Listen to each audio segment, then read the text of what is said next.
Good morning. It's a wonderful day to be with you here on Mother Earth, and I'm so happy to be able to bring you some of my garden. This is my small plot of land here. We've been making gardens. This is my bathroom where we have no shower. We're just dipping water out of buckets. We have a composting toilet. There's our camper that we drove from Florida, United States, all the way to the border of Belize in Mexico, which is where we are now. And I tell you this because I want you to know that I'm coming from a place of, life, living, when I talk about incorporating more of the feminine principle into your life, which I've been doing for years. And now I am here. And I want to share with you because, for example, I know how to live without chemicals. I know how to live without, I know how to cook with fire. I know how to live without a shower. I know how to, I'm learning how to filter rainwater for drinking, and, I'll know that soon. Little things, like I don't use plastic sponges anymore to wash my dishes. I use little rags. And it's fine, you know what I mean? It's like, you can wash your dishes with rags. These are things when I was a child and being in the U.S. and a child of the U.S., these are things that I never would have questioned, and I never would have realized you could do in a more environmentally friendly way, and stuff like this. So I'm going to talk a little bit about this in my videos, as well as talking about the feminine principle, because how did I get to that was increasing the feminine principle in my personal life.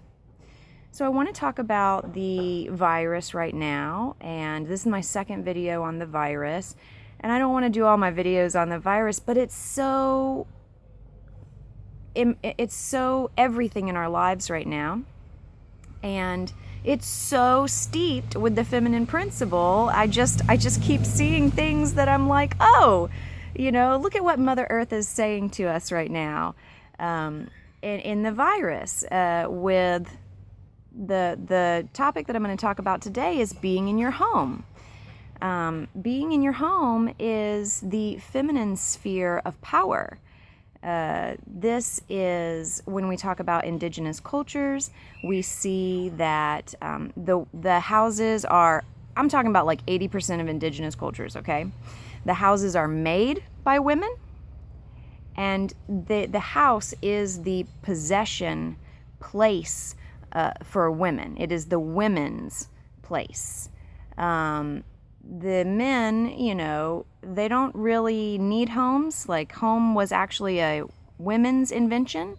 Women need homes to raise children and to protect children.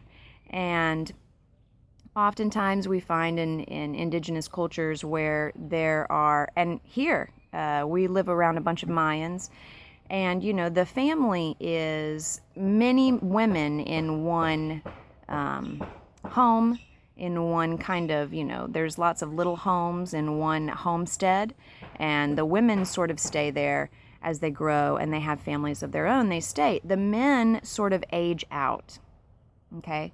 And it's not like this always happens, but this is a commonality. The men age out. Men don't need a home.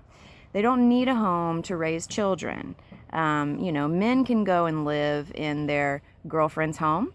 They can go and live in their mother's home, in their sister's home. They can go live in their wife's home. If they get divorced, they can go back and live in their mother's home, go live in their sister's home. The homes that the women build are really for for men and children. They're for community, okay? Women are the creators of the protective space for the family to be in.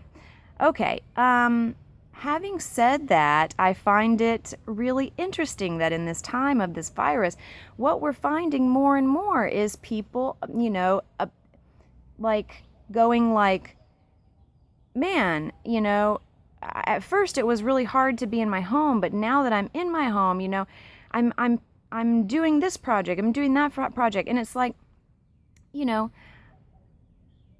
I am now bringing love and care and attentiveness to my home. I'm cleaning my home. I'm appreciating my home. I am learning how to be in and how to, focus on my home.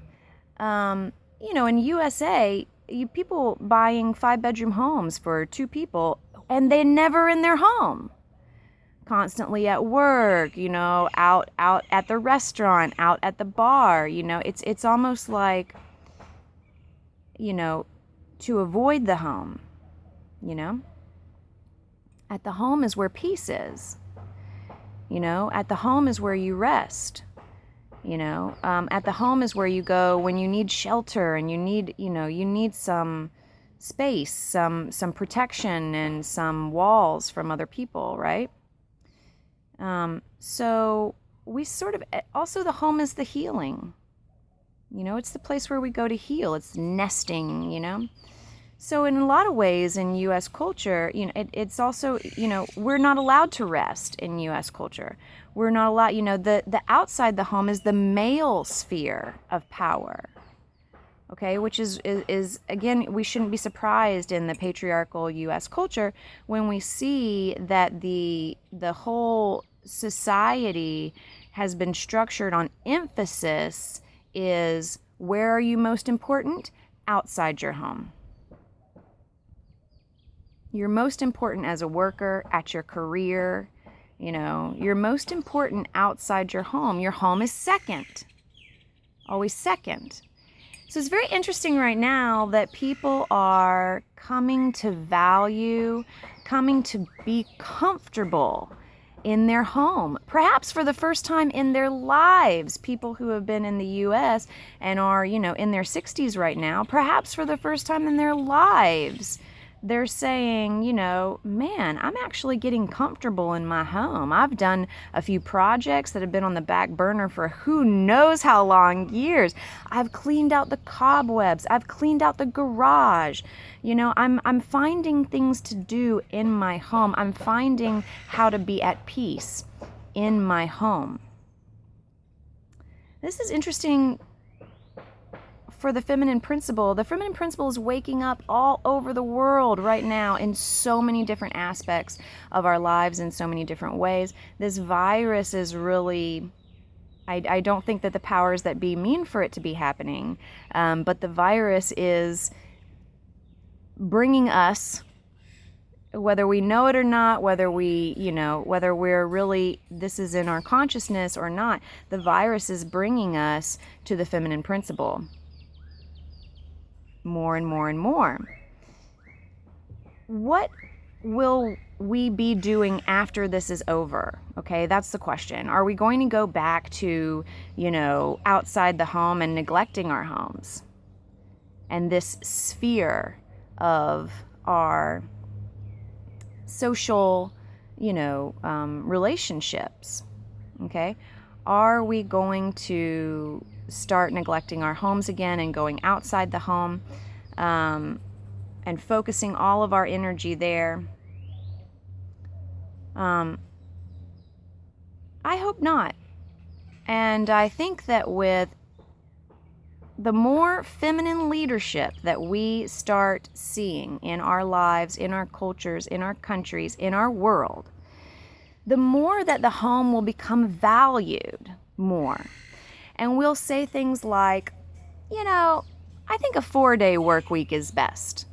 We might even go as far as to take the example from the Kung and from the indigenous and say, when we're indigenous and we're hunter-gatherers and when we're living according to what nature actually structured for us, we only work 3 days a week. You know, we might say, I think 3 days a week of work is best, because it's not bad to put an emphasis and our focus outside of the home and make that realm important. However, it's also important for us to have peace, for us to have balance, for us to have social connections, for us females to all have a space to be together, so we're not just one female, one home, one female, one home, one female, one home. Females need to be together to get the work done, okay, that is our realm, okay, of importance, our realm of just what we do. That realm is okay to be important too. Let's balance the two. Let's not neglect our homes for the sake of being workers. Because Mother Earth is telling us right now, you're so much more than just a worker. Okay, thank you for being with me. I hope that you had your coffee and, had a little breakfast discussion on the feminine principle and how important it is for us. And I'll see you next time.